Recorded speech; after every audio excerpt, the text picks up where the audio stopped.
Я так чекав, тебе чекав, що сни здійснилися. Мені вуста, твої вуста ночами снилися, щоб ми зустрілися в житті під цими зорями, назвавши їх на самоті своїми долями. Сама любов для нас обох той час зазначила.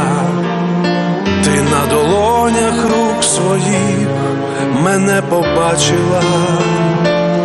Зійшлись дві лінії в одну дорогу зоряну, як два струмка в одну ріку, дощами сховану.